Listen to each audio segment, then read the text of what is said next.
esta visão insegura do mundo, esta visão de ansiosa do mundo, as relações não são de confiança. Ou seja, esta replicação é-nos perseguida se não tiver sido bem feita. Entendes? É por aí que a criança acaba por surgir.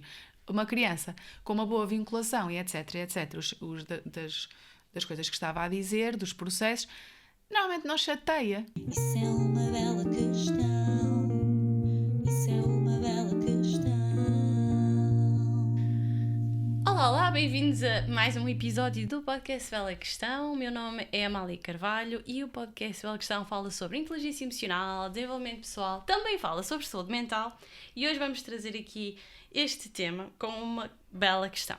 Como cuidar da nossa criança interna em adultos? E para isso temos uma convidada muito, muito especial.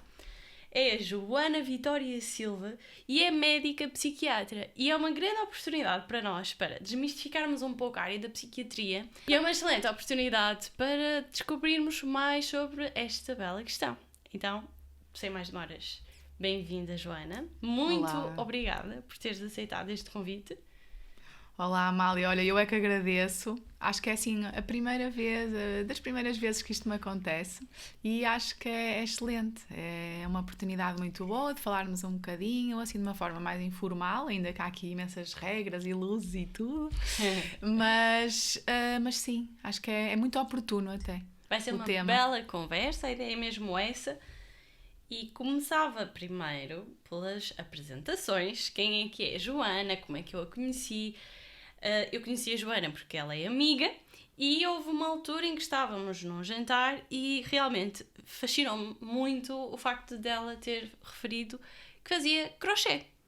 Como assim uma médica psiquiatra faz crochê? Aquilo despertou muito a minha curiosidade para perceber. Depois chegámos à conclusão que também é uma forma de terapia, uma forma de relaxar a mente.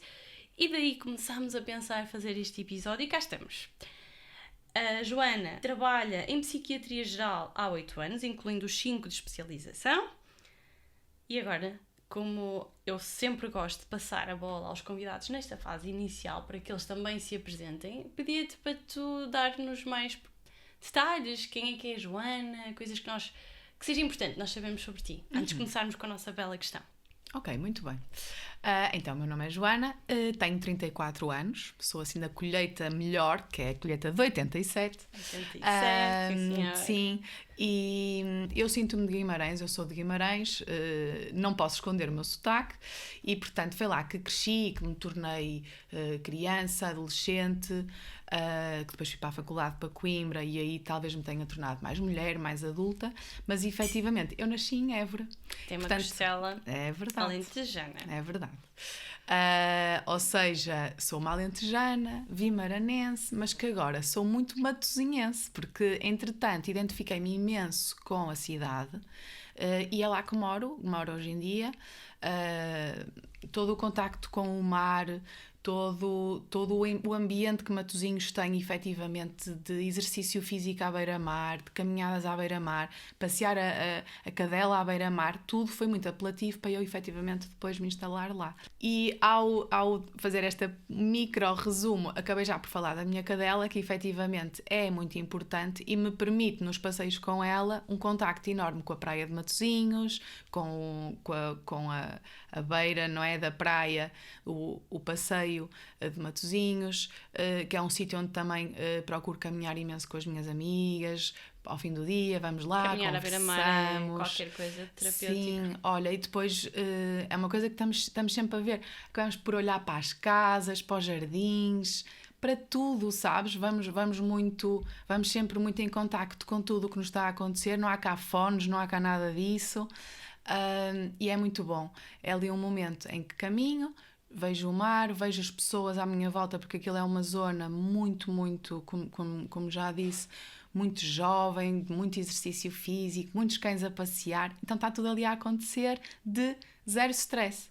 E ainda por cima é rotineiro, porque como ela precisa todos os dias de passear, é algo que fazes com imensa frequência. Sim. E acho que mais à frente, se calhar, até vamos poder explorar um pouco mais, porque de certeza que isto que estás a dizer até é relevante para o que vamos descobrir na nossa bela questão. Sim, De certeza que é provavelmente como sim. quem diz, eu quis cheia de confiança. Entretanto, estavas a falar do crochê e isso é outra coisa fantástica que recuperei desde pequenina, que efetivamente sei fazer. Minha mãe ali a batalhar por eu aprender estas nossas tradições tão boas, não é? Eu aprendi um ponto cruz qualquer, mas Ponto cruz é nunca ponto cruz. Tu fez desenvolvi. crochê, tricô é tricô, é assim uma Pois, eu não série sei. de...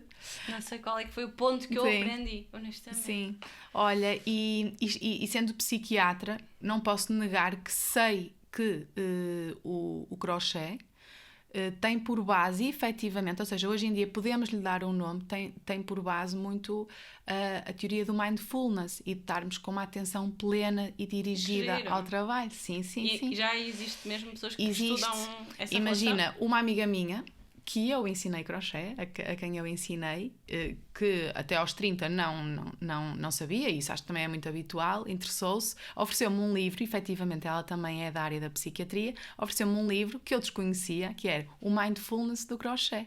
E eu sabendo que tem bases hoje em dia científicas, que é praticamente considerado uma terapia ou que pode ser usado como tal, eu senti nos próprios efeitos que o crochê tem em mim e muitas das pessoas com quem partilho isto e que também fazem.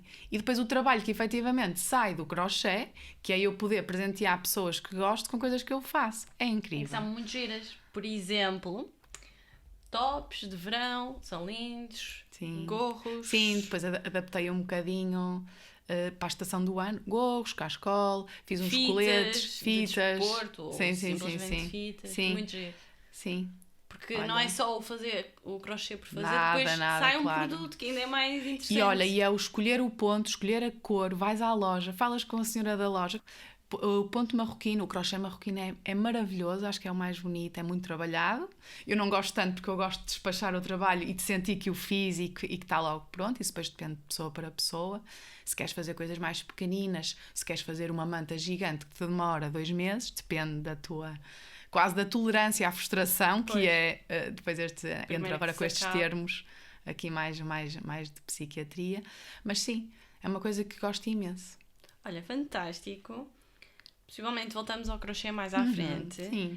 E agora, direcionando aqui para a nossa bela questão, antes de começarmos a falar da questão da criança interior, que temos que perceber o que é, eu gostava que nos desmistificasse um bocadinho, para quem não entende o que é psiquiatria, porque muitas vezes confunde-se psiquiatria com psicologia, que nos dissesse o que é psiquiatria, quais é que são as principais diferenças entre psiquiatria e psicologia.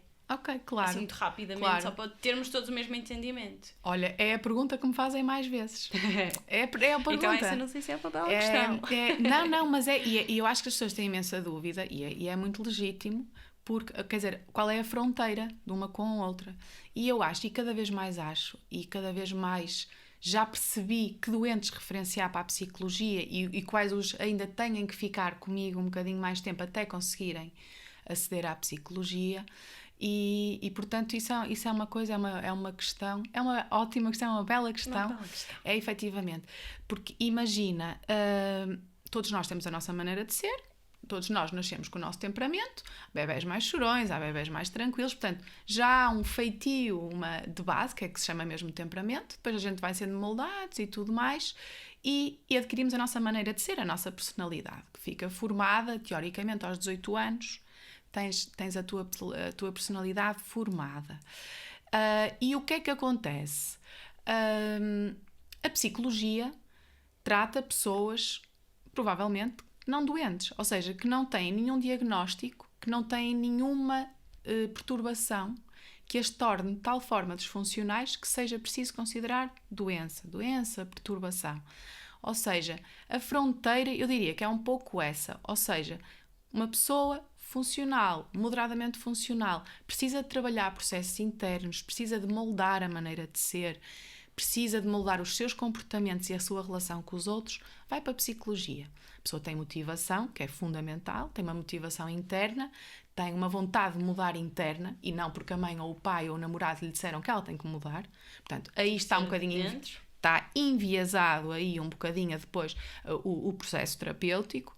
A pessoa pode ir ao psicólogo, mas está ali um bocadinho... Vou ser um bocadinho falar normal, ou seja, sem grandes termos psiquiátricos, que é tal, estamos ali um bocadinho a partir pedra, porque aquilo, dali não vai sair grande coisa se a pessoa não está motivada. Motivação interna. A pessoa vai ao psicólogo e tudo mais. O psicólogo ou a própria pessoa começa a ver que nem sequer do tema frágil consegue falar, porque é um sofrimento brutal, porque está sempre a pensar naquilo e porque há situações e maneiras de ser que inviabilizam uma vida saudável com os outros e consigo mesmas, provavelmente a pessoa terá que ir ao psiquiatra.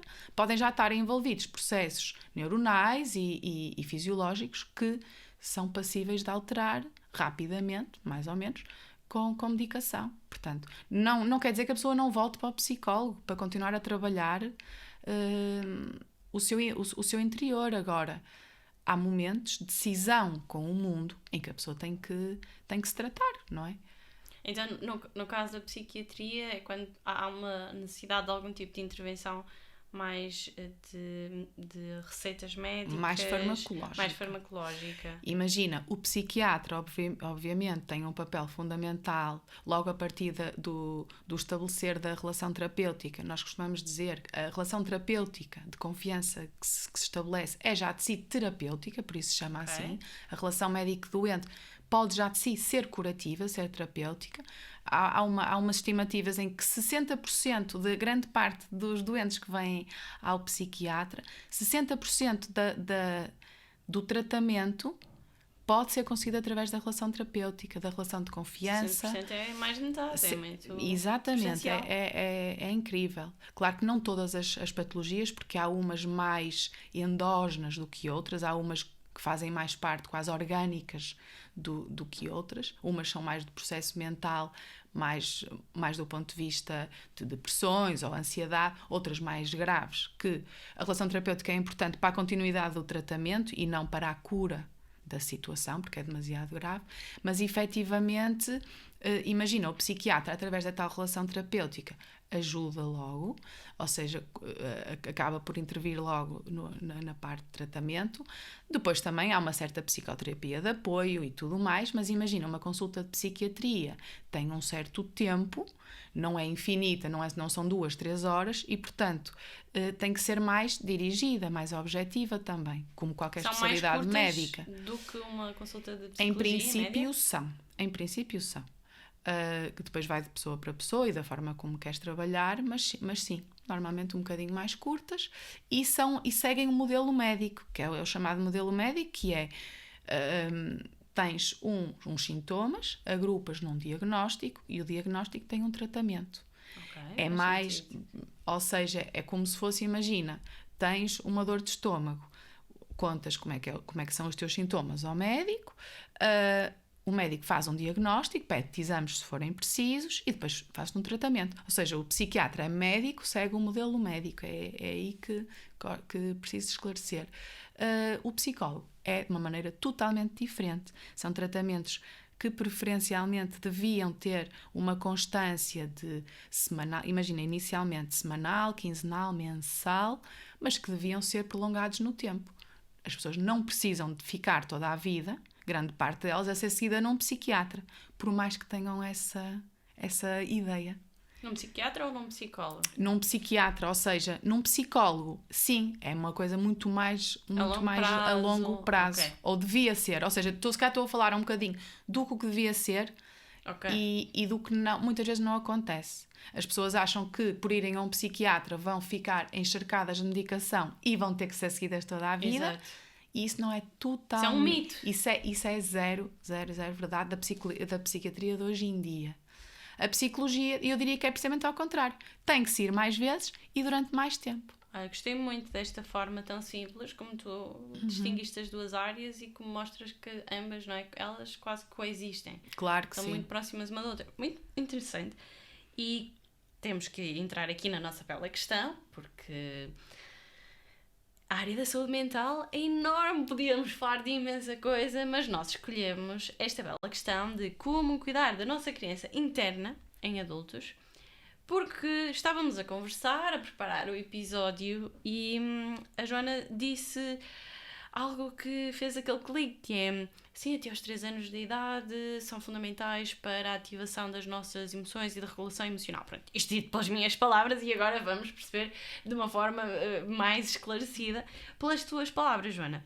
Então, o que é a criança interna, do ponto de vista da psiquiatria? E depois, explica aqui esta parte que eu abordei inicialmente, né, de nós, até aos 3 anos, de certa forma, já termos o nosso repertório de emoções testado, validado. O que é que isto significa? Ok. Olha, essa questão, e eu peço que me interrompas, sempre que precisares de esclarecer alguma coisa, eu vou tentar ser muito natural nos termos que vou usar, porque as pessoas, eu não quero pregar uma seca aqui aos ouvintes. Agora, é um tema tão bonito, tão interessante, mas que pode também ser tão triste e completamente irreversível, muitas vezes em adulto, não é? E portanto, vou também nesse sentido dizer que eu sou psiquiatra, ou seja, isto é outra curiosidade da psiquiatria. A psiquiatria trata de adultos e, portanto, dos 18 anos para cima. Ok. E há uma especialidade que é a pedopsiquiatria, ou psiquiatria da infância e da adolescência, que trata da saúde mental e da doença mental, não é, neste caso, dos 0 aos 17 e 9 meses. Sendo que, a partir dessa idade, em princípio, o jovem deve ser referenciado para psiquiatria, ou ter alta, ou o que for, mas efetivamente depois não fica com o pedopsiquiatra. Okay. Precisamente porque o corpo, a dualidade corpo-mente vai alterando o corpo, a parte hormonal e tudo mais, vai dando depois origem a outras doenças, outras dificuldades de outras etapas da vida, que são tão diferentes das questões da infância e da adolescência, que depois tem que ser outro terapeuta, outro técnico a lidar. Portanto, há aqui esta diferenciação das idades. E nesse sentido, qualquer pedopsiquiatra da infância e da adolescência será muito mais idóneo e capaz de falar isto do que eu. Pelo menos aqueles que têm noções psicodinâmicas, que depois os ouvintes vão fazer um TPC a ver o que é que a parte... são noções psicodinâmicas? Noções psicodinâmicas. Portanto, depois há aqui várias áreas da psiquiatria e que eu acho que nenhuma deve ser... mais prevalente, tem a ver com a parte de sermos mais comportamentais, de sermos mais psicodinâmicos, portanto tem a ver um bocadinho com as áreas da psiquiatria e da psicologia e de como abordar as questões das doenças mentais. Para teres uma noção, a psicanálise, não é? E aí a parte do Freud e tudo mais, é um pequenino ramo das terapias psicodinâmicas, que tem a ver mais com os processos mentais e com o ser pequenino que depois se vai transformando e tudo mais, tem um bocadinho mais a ver com a parte psicodinâmica. A parte comportamental é mais o aqui e agora, os comportamentos, fazer a leitura do comportamento e tentar alterá-lo. É um bocadinho diferente. Ok. Ou seja, a psicodinâmica acaba por ser um bocadinho, vai um bocadinho mais atrás na formação do indivíduo. Se calhar aqui comportamentalistas que me vão mas isso bater, na área da psiquiatria. Na área da psiquiatria, ou seja, mesmo que seja pedopsiquiatria, mesmo que seja, tu usas estas noções para ler mais a pessoa ou para ajudar mais a pessoa. Okay. Normalmente és mais psicodinâmico ou és mais psicanalítico, tens uma leitura mais estrita da situação, ou então és mais comportamentalista. Eu gosto um bocadinho de ler das duas, mas acho claramente, mesmo do meu feitio e da minha noção, não é? Com que eu leio o mundo e que acho que o mundo deve ser um bocadinho mais lido, eu sou muito mais psicodinâmica, okay, por assim dizer, ok? Pronto. Okay. E daí acho que poder ajudar um bocadinho na questão que me fizeste. Portanto, voltando aqui à questão da criança interna. Perco-me, mas fizeste uma ressalva para que percebam porque é que mesmo este é um termo usado na psiquiatria, não é? É um termo, é um termo usado. É a chamada inner child. Ok. Então o que é isto?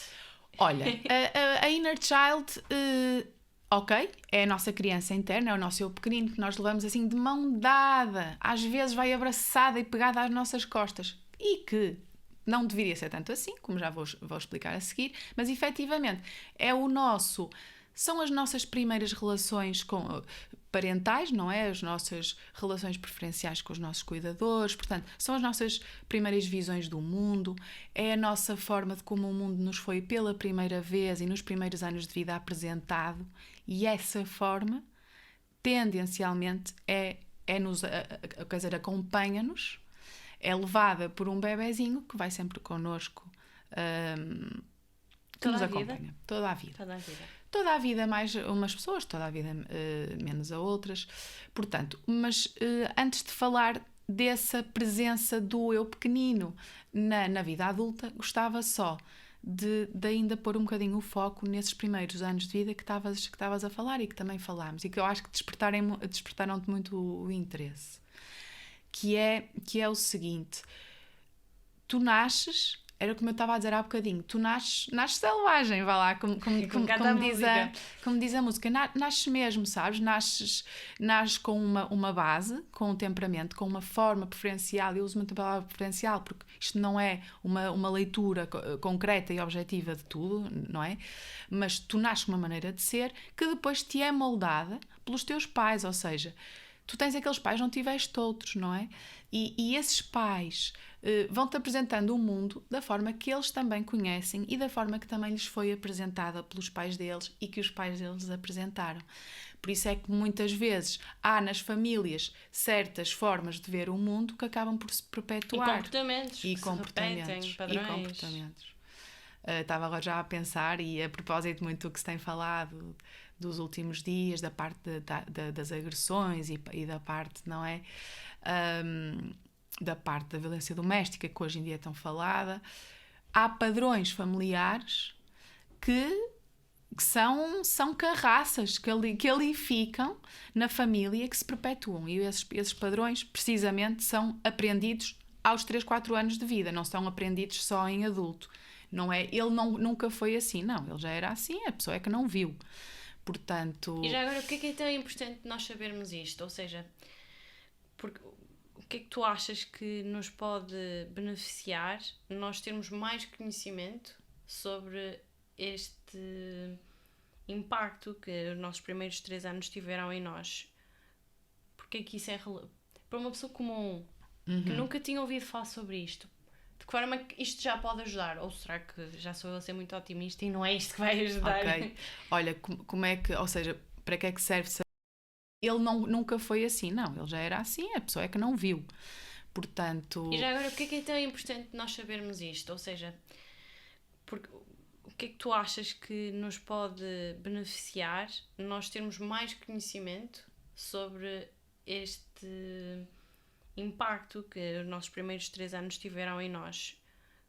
Porque é que isso é para uma pessoa comum que nunca tinha ouvido falar sobre isto, de que forma que isto já pode ajudar? Ou será que já sou eu a ser muito otimista e não é isto que vai ajudar? Ok, olha, como é que, ou seja, para que é que serve saber isto? Sim, não é? é isso.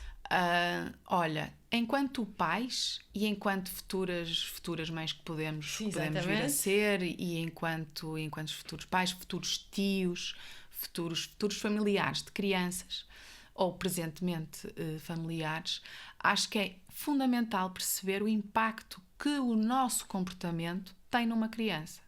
Porque é muito engraçado, às vezes há uma ou outra mãe que me leva os bebés e que me levam crianças de 3 e 4 anos à consulta. Ai, meu Deus. E que sabes que as consultas de psiquiatria são às vezes um bocadinho pesadas. E ainda no outro dia, eu faço imenso esforço para a criança não entrar. Primeiro porque a pessoa, aquela mãe, não é a mãe da Maria que eu vou ver. É a Ana, é a doente que se inscreveu. E, portanto, ela tem que estar totalmente sem preocupações de estar ali a filha. Portanto, só naquele momento. E, portanto, o facto de levar para ali a criança e depois começar a chorar e ela se vir mais nervosa e tudo mais, a criança está a ver tudo. Ou seja, eu ao perceber que a mãe tem uma vontade enorme de estar a chorar e à frente da criança e a falar de coisas completamente sérias, leva-me a crer que em casa aquela criança vê tudo. Vê muito mais do que o que eu estou a imaginar.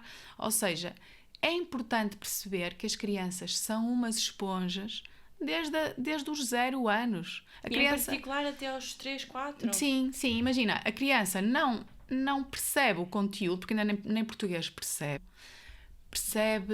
o que é uma comunicação não verbal absolutamente perigosa, assustadora, insegura, basicamente. Ou seja, a criança percebe e lê muito o que é seguro e inseguro. É um bocadinho como aos animais, não é? Como aos animais, como um cão. Ou seja, não estou toda a comparar os dois seres, mas há ali processos muito parecidos, indefesos, e leem a comunicação não verbal. Normalmente as zonas cinzentas, ou é preto ou é branco. E há portanto, muito amor, leem ou há leem o mundo como seguro e inseguro. E até aos 3 anos é fundamental isso que é necessário. É a aquisição de uma relação de vinculação, a chamada vinculação. Não sei se estás familiarizada com o termo. A vinculação deve ser segura, ou seja... nunca tinha ouvido essa expressão. A vinculação é lindíssima. É outro TPC, pessoas que gostam muito de psicologia e das relações, e quem perceber o que é vinculação segura e insegura vai perceber melhor exatamente o que eu depois quero dizer com isto, que é o mundo está a ser experimentado pela criança, as relações interpessoais estão a ser experimentadas e vou resumir, e assim de uma forma muito crua, a forma como o bebê se relaciona com as figuras parentais, seja a mãe ou o pai, mas normalmente, pronto, vão tendencialmente replicar essa primeira relação com o resto do mundo. Portanto, se é uma relação... exemplos? Acho que era giro aqui termos exemplos. Ok. Olha, vou-te dar um exemplo que é muito causador de patologia. Lá está, isto não é para ser levado à letra e não acontece assim a toda a gente. Okay. É um exemplo. Que as pessoas têm um bocado a tendência depois de generalizar para toda porque o meu primo aconteceu isso e não foi assim. Calma, certo. Ok. Isto é muito importante. Boa ressalva. Que é um bebê que é criado num ambiente em que a mãe, imagina, uma mãe toxicodependente, por exemplo. Há mães toxicodependentes que obviamente podem ser muito carinhosas e cuidadosas. Okay. Não é fácil. Normalmente não é assim que acontece, infelizmente. Portanto, uma mãe toxicodependente, imagina, heroinómana, cocainómana, em fase aguda, não para em casa. Não para em casa, quando chega à casa, o bebê está a ser cuidado pela mãe, pelo tio, deixou o bebê sozinho, aparece em casa alterada, o bebê de 2, 3 anos. Okay. Vê uma mãe sorridente, triste, com um olhar estranho, com um olhar distante. O bebê vai tendencialmente, e isto é o que vemos muito depois nos estudos retrospectivos, ou seja, o voltar atrás, não é? Está relacionado com a questão do psicodinâmico? Está um bocadinho relacionado. Está um bocadinho, não, está bastante. Está bem? Está bastante. Este termo de vinculação é aceito também pela parte comportamentalista, porque é muito experimentado e é muito aceito em toda a comunidade, mas efetivamente tem muito a ver com isso. Ou seja, esse bebê, essa criança, em termos de relação preferencial, vai tê-la com várias pessoas. Vai ter com a mãe, vai ter com a avó, vai ter com a empregada, vai ter vários cuidadores, vai ter múltiplos cuidadores. Normalmente acabam por se tornar adolescentes e adultos com dificuldades nas relações interpessoais. Okay. Porque a relação primeira que devia ter sido de constância, de permanência... E o vínculo de segurança? O vínculo de segurança não é estabelecido e não é levado para a vida. É um bocadinho isto. E agora ia pedir para dares um exemplo, mas pela positiva, porque assim, no teu caso, estás mais habituada naturalmente a lidar com os casos negativos, infelizmente, mas a profissão é para resolver problemas, não é? Se está tudo bem, as pessoas à partida não precisam de ir. Mas consegues agora lembrar-te de um exemplo positivo? Olha, podia ser muito romântico e dizer assim, olha, eu vou dar o meu exemplo da minha infância. Não, acho que todos nós temos lacunas, os nossos pais não são perfeitos, fazem o melhor, em princípio fazem o melhor, mas imagina, como é que até de uma forma um bocadinho mais genérica, e buscando o meu exemplo, ou buscando o teu exemplo, ou buscando vários exemplos, te poderia dizer que é uma relação boa, ou um exemplo bom.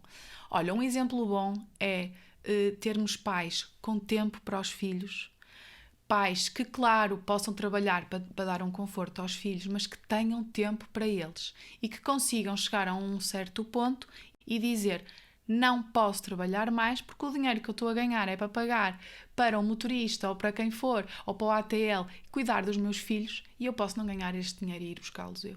Olha, Isto é um exemplo muito prático, porque isto está sempre a acontecer. E acontece até, se calhar, em exemplos da nossa família, não é? Não é preciso ir buscar o exemplo da televisão ou dos pais que... sim, não é difícil de pensarmos nestes cenários hoje em dia, com Não é? todo o frenesinho, o trabalho. Pronto, agora com a pandemia as pessoas foram obrigadas a estar em casa. Mas imagina estar o teletrabalho. O teletrabalho... fisicamente não é a mesma coisa que estar presente literalmente a brincar com a criança. Ou assim. Exato, percebes? O teletrabalho foi causador de muita doença mental.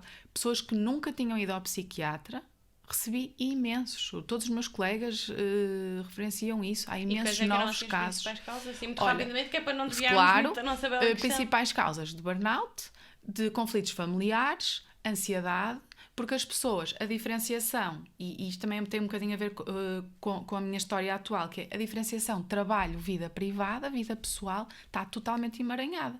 Imagina miúdos com os pais a terem que as pessoas serem pais, estarem à frente do computador e não haver essa diferenciação, não haver esse tempo que eu estava então a falar, que é fundamental, o tempo que damos à criança, o tempo que damos a cada filho.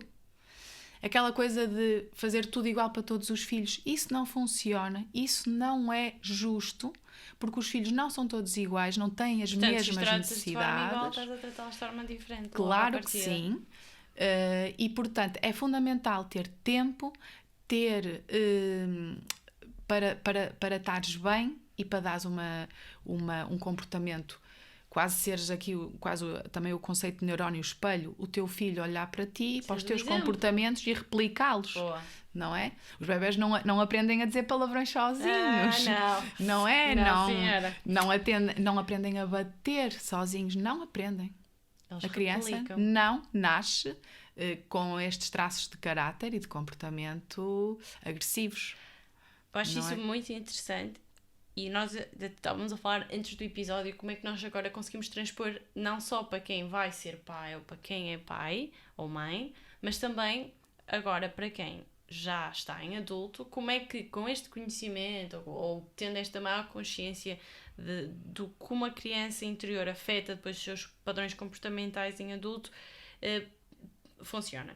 E agora o que eu queria perceber um bocadinho é que exercícios é que as pessoas podem fazer, que conselhos é que tu podes dar para as pessoas, por um lado, conseguirem ter uma melhor conexão com essa criança interior, porque o ter uma melhor relação não é necessariamente, tu estavas a dizer há bocado, estar sempre em contacto com ela, pode não ser nada disso. Então, como é que nós podemos relacionar-nos da melhor forma possível com a criança interna? Em adultos, Okay, agora, mesmo sendo pais, não sendo pais, independentemente disso, olhando só para nós, para o nosso eu. Olha, Grande bela questão. eu estou-me a lembrar ontem de um momento em que eu falei de um bebé interior e tu ficaste... E foi muito giro também naquele momento. Falar daquilo, foi muito engraçado. E sabes que a criança interior e esta noção... acontece mais pela negativa, ou seja, eu acho que ninguém se lembra da criança interior quando ela não a chateia, não é?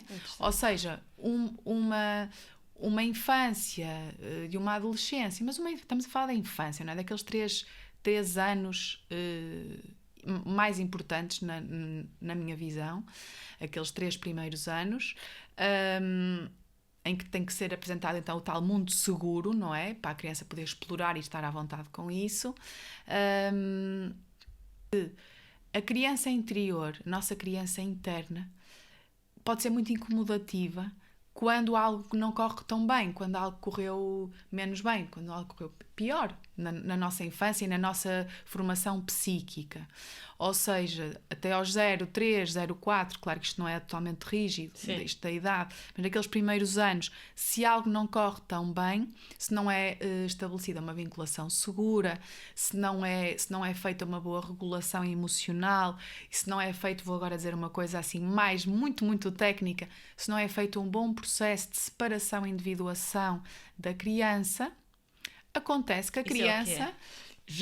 Eu posso fazer assim um asterisco e já explicar, mas só para não me perder. Portanto, é fundamental que...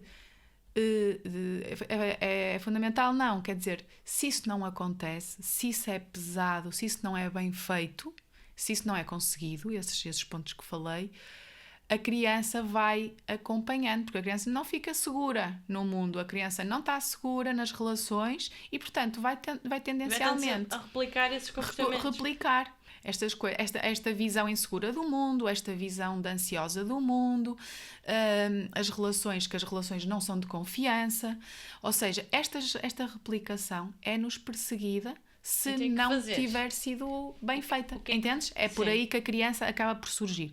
Uma criança com uma boa vinculação e etc,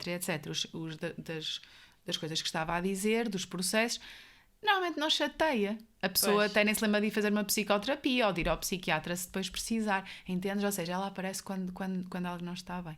Pronto, é nesse aspecto. Ok, e então e quando não está bem? Porque ainda ontem dizia isto, eu acho que em algum momento das nossas vidas às vezes há sempre alguma coisa que mexe mais connosco e até pode ser realmente coisas da nossa infância que nós nem lembramos. Independentemente disso tudo, o que é que nós temos de fazer? Imaginando essa circunstância que a criança interna não foi tratada da forma melhor que poderia ter sido e que nos afeta negativamente. Então o que é que nós temos de fazer em adulto para nos libertarmos disso, para vivermos uma vida feliz? Porque no fundo é isso que nós queremos todos, viver uma vida feliz. Claro, sim. Eu não sei se podes dar algumas dicas, algumas ferramentas, alguma estratégia, metodologias, não sei. Mas respondendo a esta questão, o que é que podemos fazer para comunicarmos melhor com essa criança interior ou deixarmos comunicar? Ou... Ok. Olha, acho que sobretudo, e o grande primeiro passo, é deixarmos de culpar o mundo inteiro pelos nossos azares e começarmos a perceber que a mudança pode estar em nós, não é? E... tive azar nisto, tive azar naquilo, tive azar e sou uma coitadinha e tudo me acontece. Isto é comum, não é? A pessoa tem mesmo que parar com isso. E por mais que pareça e seja aliciante e tentador, e às vezes verdade, culpar tudo, culpar o patrão, culpar isto e aquilo, culpar os pais. Vitimizarmos-nos um bocadinho, mas quer dizer, culpar-nos de tudo, culparmos os outros de tudo, que é um termo que se chama locus de controle externo, que é uma coisa também. Ou seja, quem tem tendência a fazer isto, a culpar os outros pelas suas desgraças, está a muito caminho de distância desta libertação da tal criança interior. Ou seja, libertar-nos da nossa criança interior e até cuidarmos dela é um bocadinho deixá-la para trás. Okay. Porque se ela é criança, não é adulta. E como é que a deixamos para trás? Que é o que eu acho que as pessoas estão a perguntar. Mas como é que eu faço isso? Percebermos que a mudança pode também estar em nós. Obviamente que pode estar numa mudança de trabalho, ou pode estar numa mudança de até círculos de amigos, ou pode estar numa mudança de uma relação, mas a mudança depois passa sempre por nós. De alguma forma, como é que nós nos deixamos passar para certas situações? Como é que nós nos deixamos levar e colocar em certas... Mas é através de um processo de reflexão? Eu acho que começa muito por aí. Dizermos, ok, eu tenho que mudar, porque assim não dá. Estou a ver que... Assumir um compromisso com a mudança. E, normalmente, procurar ter aqui um bocadinho quase a humildade de que este caminho é muito doloroso, é muito difícil de contrariar toda uma vida que está para trás sozinho. Ok. Porque vamos estar enviesados com as leituras e, portanto, a leitura deve ser feita por um técnico e aí sim, a pessoa acho que deve passar por um processo psicoterapêutico. Isso faz mesmo sentido. Então, e há bocado, tu dizias um termo técnico, processo de separação e... Individuação. Separação e individuação. O que é isso? Olha, acho que é uma boa forma até de o tema ficar mais ou menos falado, ainda que há muito por dizer. Ora, sobre o processo de separação e individuação, até em jeito de... E para não ficar tão maçudo, porque isto depois começa a aprofundar e isto não é bom. Isto é muito interessante. Mas acho que é uma boa forma até de fazermos aqui, depois agora uma conclusão, diria eu, do tema, que é, lá está, mais uma vez, por volta dos 3, 4 anos de idade, mais ou menos nessa altura, tem que estar completo o processo de separação e individuação, que é o quê? Tal como o próprio nome indica, tem a ver com a capacidade da criança perceber que ela é ela e os pais são os pais. Isso é mesmo, E eu é acho mesmo muito interessante, não é? Porque eu nem me passava pela interessante. cabeça que não era assim, que nós Porque olha, confundíamos. em consulta, imagina, em consulta, dá mesmo para ver isso. E eu, quando estava no estágio de pedopsiquiatria, que foi dos estágios mais maravilhosos, me deves imaginar, Pois, descobrir crianças. este mundo, descobrir isto tudo. E em consulta víamos muito isso, e depois eu era convidada a eu treinar com as crianças e tentar perceber que era, elas têm que saber o que é frente, trás, ou seja, onde é que são as costas, onde é que é a barriga, onde é que é a cabeça. E imagina, crianças muito desastradas, que os pais estão sempre a dizer que batem em tudo, pode ser sinal que o processo não está feito, ainda que seja um Ok. processo psíquico, vê-se no físico. Isto é maravilhoso, é E isso fantástico. está relacionado com a relação emocional. E isto está relacionado com o facto da criança conhecer o seu corpo, conhecer os seus limites Ok. físicos e psíquicos. Oh, Saber isso é dizer interessante. não. A criança desta idade sabe dizer não, sabe identificar as relações. Nós mostramos uns cartõezinhos das 5 emoções básicas e a Que criança... são, já agora, Ai, isto não Nós vamos ter tempo falamos para tudo. que é, mas posso dizer, Mas só imagina, para ver se um cartão da tu aprendes tristeza. a mesma coisa. Normalmente, aquilo que eu aprendi, que já tenho dito aqui no episódio, das 5 emoções básicas, é Tristeza. alegria, tristeza, nojo, raiva E medo. e medo. É isto. Não, isto são 4. Não. 5. Alegria, tristeza, É que medo, eu tive medo agora raiva de e nojo. não as dizer direitinho. Só por isso. Sim, Porque é isso sempre mesmo. É algo que nós costumamos falar, mas eu falo mais do livro, então queria Claro, perceber, não, é isso, será é que isso na mesmo. psiquiatria também Não, tem outros? Muito fixe. e Ok. imagina, estava então a dizer, imagina, na consulta, nós mostramos os 5 cartõezinhos, um de cada vez, das emoções básicas e a criança Isso é tem muito que giro. saber dizer. São desenhos muito simples. Imagina, o da tristeza, pá, pronto, tem que saber Sim. dizer a todos. E uma criança que, por exemplo, e é que é muito comum, ou seja, eu ali via crianças que estavam doentes de alguma forma, ou que faziam, que tinham alterações de comportamento ou tudo mais, e não distinguiam, a maior parte das vezes. Primeiro, havia muitas que infelizmente não distinguiam nenhuma emoção. Ai meu Deus. Não, coisas pronto, mais graves, não é? No âmbito da patologia. Ok. Mas mesmo crianças relativamente saudáveis, psiquicamente, que estavam lá por uma outra razão, não sabiam distinguir zangado, não é? A raiva da tristeza. Então A sério? chamavam a tudo triste. Porque os pais, isto é tão simples quanto isto, os pais muitas vezes dizem a mãe está triste, e quando a mãe está zangada e a mãe Então tem é que muito dizer importante nós dizermos a emoção a exatamente mãe que está sentimos. zangada e fazer uma cara de zangada. Ai, isso é giro. Isto é importantíssimo. Ou seja, e na consulta vemos muito isto, vemos a parte física, vemos a parte da identificação, por exemplo, dos sexos, é fundamental a criança perceber. É um tema agora hoje em dia um bocadinho delicado, mas é muito importante e é um teste que acabamos por fazer, do conhecimento do mundo, não é? E dos limites do eu. Estava eu a dizer da palavra não. Ou seja, este processo de separação e individuação é físico e, sobretudo, psíquico e tem a ver e atinge o seu culminar, que depois se vai repercutir muito na fase adulta, no dizer não. Que tanta gente em adultos tem dificuldade. Mas que vem daí. Já viste?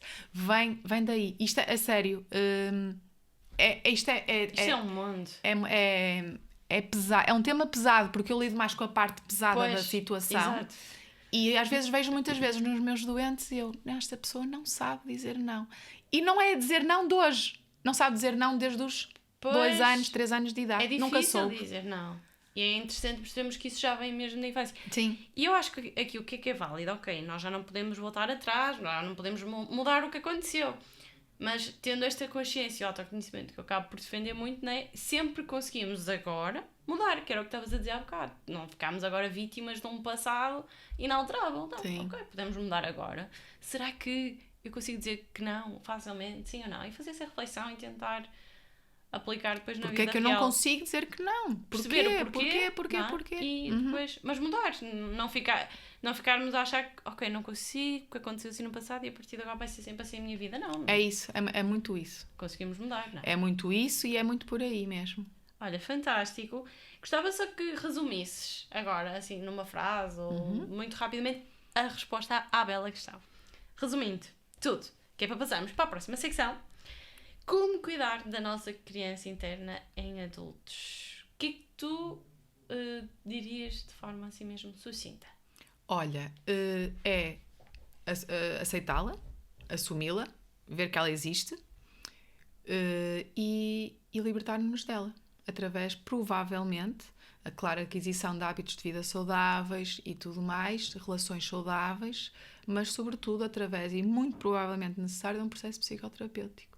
Se nós nos apercebemos que alguma coisa não está mesmo bem há muitos anos, isso tem que ser resolvido com a ajuda de alguém que te ajuda a mergulhar em ti de uma forma mais neutra, mais apoiada.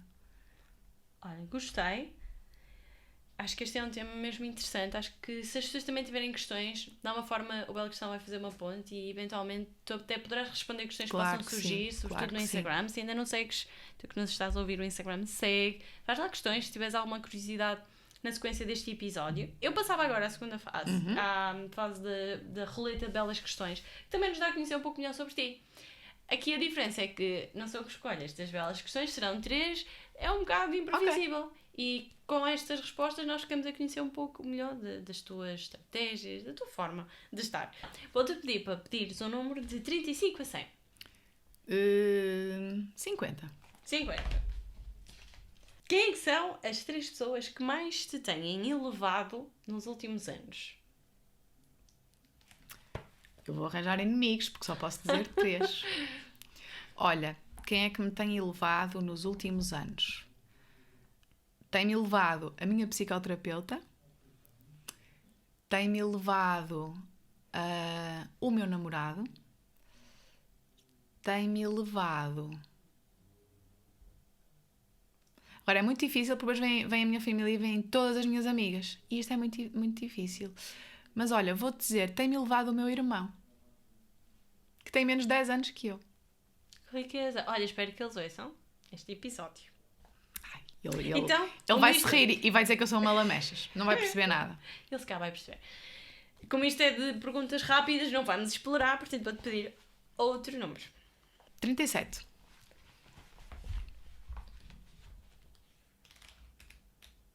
37. O que é que mais te orgulha em ti? A minha espontaneidade. Acho que estou a perder um bocadinho à medida que vou amadurecendo e isso deixa-me um bocadinho triste, mas sim, a minha espontaneidade. E mais uma bela questão, a última. 41. 41. O que é que tu não estás disposta a sentir? Não estou disposta a sentir que me estão a roubar a minha individualidade. Já não estou mais disposta a sentir isso. Uma bela resposta. Isto é pesado, isto é... Eu achei inspirador. Acho que Mas sim. todos devíamos não estar dispostos a sentir isso, que nos roubem a individualidade. Gostei muito. E agora falta a última bela questão, que é a questão da assinatura do podcast, que é: quem foi a pessoa que mudou a tua vida? Olha, acho que fui mesmo eu. Porquê? Acho que, obviamente, tudo o que falámos aqui é muito das minhas bases científicas não é? Do que eu estudei, da minha prática clínica e tudo mais, mas também tem muito a ver comigo, não é? E tem a ver comigo e com situações em que eu acho que me coloquei, em que acho que eu vivia, olha, não sei, vivia numa espontaneidade se calhar exagerada, numa autoconfiança, numa confiança em tudo e em todos exagerada, que me foi apresentada, que o mundo é super seguro, e acho que me apresentaram isso demasiado. E coloquei-me em situações que se calhar não eram as melhores para mim, e hoje em dia chegar à conclusão que eu posso mudar o facto de nunca mais passar por elas. E sim. E acho que é isso. Olha, obrigada. Obrigada pela partilha, por conseguires trazer assim a pessoas fora da área de estudo, da psiquiatria, de uma forma prática e clara, o que é essa nossa criança interior, porque isto fala-se muito. Sobretudo, na parte da inteligência emocional, no desenvolvimento pessoal. Eu leio muito sobre isto, não é? O de conseguirmos entender ir lá atrás. E acho que hoje ficou muito mais claro, não é? Percebemos o impacto que até aos 3 anos tem a educação que nós recebemos, as conexões que nós fazemos. Mas acima de tudo, que eu acho que é o mais bonito que eu trago deste episódio é percebermos que, independentemente de tudo que está lá atrás, nós conseguimos na mesma, em adultos, mudar, transformar. Se for preciso, e se não conseguirmos fazer sozinhos, fazê-lo com psicoterapia, com psiquiatria, o que for necessário. Ou seja, não estarmos agora presos a esta criança interior ou interna, que na realidade é engraçado que eu tinha uma ideia pré-concebida de que era espetacular se nós mantivéssemos aqui uma relação próxima, e tu desmistificaste isto, que é, não, normalmente ela aparece por algo que não é necessariamente positivo, e o mais importante é conseguirmos afastar e quebrar, entender que ela está lá, mas não fazer com que ela seja a tal carraça, que não é um termo nada bonito, mas que ao mesmo tempo ilustra muito bem, não é? Que não é positivo para nós. E acho que foi mesmo para mim um momento de viragem, uma nova forma de ver a criança interior. Ou neste caso a criança interna. Fala-se muito, tens que descobrir a criança interna que é em ti. Se calhar estava pano para mangas e para outro episódio, mas o que ficou aqui claro é, independentemente de tudo, em adultos, o que importa é agir, viver e ser feliz. Agora fiquei muito Gustavo Santos. Desculpa, Gustavo. Mas gostei muito. Foi um enorme prazer e privilégio poder fazer-te belas questões. E quero agradecer-te, quero perguntar-te se há algum sítio ou como é que as pessoas poderiam saber mais sobre ti enquanto psiquiatra, mas também sobre o projeto de crochê, que eu acho que é muito giro. Sim, acho que sim. E que vale a pena ser divulgado. Eu até acho que devias ensinar as pessoas, talvez, online. Olha, tenho a minha primeira aluna. A minha primeira sério? aluna, sim. Eu inscrevi-me numa plataforma para dar aulas de crochê. Isso é muito giro. E que normalmente não dá assim, as pessoas acho que não estão ainda à procura assim tanto. Mas tive a minha primeira aluna e ela está. Eu acho isso fantástico. Como é que as pessoas podem chegar até aí? Olha, eu tenho uma página no Instagram, que é uma página muito, muito humilde, que é Vic Crochê. E acho que por aí podem chegar a mim, podem ver os trabalhos, podem tirar algumas dúvidas. Online não é tão fácil aprender. Quando já sabes os pontos é facílimo, não é? Pois. Quando não se sabe, convém ter alguém ao lado que explique como é que se mete a agulha, como é que se mete, como é que se faz com as linhas e sim. Tem aqui 2 formas e 2 pontos de interesse para contactar a Joana, eventualmente da parte do crochê, que é muito interessante, percebemos que existe mesmo uma relação direta com mindfulness, espetacular, também não fazia ideia, não tinha feito esse clique. E se quiserem saber onde tu trabalhas ou... Vão à internet, põem a Joana Vitória Psiquiatria e aparecem de imediato se quiserem fazer uma consulta contigo. Sim, os sítios onde eu trabalho, precisarem de alguma ajuda, alguma coisa que não está a correr tão bem. Faço também consultas online numa plataforma que tem, sobretudo, psicólogos. Eu acho que sou a única psiquiatra neste momento, que dão mais preferência à psicologia e estou por lá. Mas a internet é, num segundo... Encontram. Sim.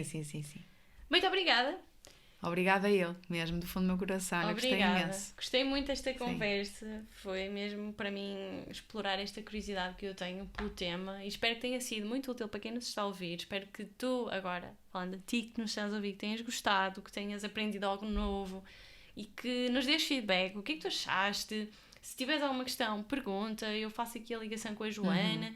E acho que este é um tema que deve ser falado com muita naturalidade, não deve ser de todo um tabu, falar de psiquiatria, saúde mental, acho que é mesmo importante. Todos temos este conhecimento, acho que isto é serviço público, acredito muito nisto, por isso aguardo o teu feedback e também o teu rating. Temos o Spotify, temos o iTunes, atribui umas 4 estrelinhas, 5 estrelinhas, que eu acho que isto merece 5 estrelas ao podcast, porque ajuda a que outras pessoas com interesses semelhantes consigam ver nas suas plataformas onde ouvem podcast o Bela Questão como referência. Faz mesmo a diferença fazerem o rating e já agora fazer um print desta entrevista, partilhar nos teus stories, ajuda muito a divulgar. Fico-te muito agradecida e já sabes, quanto a nós, vemo-nos, ou melhor, ouvimos-nos no próximo episódio. Obrigada e obrigada a todos. Até breve. Sentido da vida, uma mente retorcida. Eu vou conseguir sim ou não. Escovar a tua mente, atitude inteligente. frente, tens tudo na tua mão. Sempre a divagar, onde é que eu vou parar? Isso é uma bela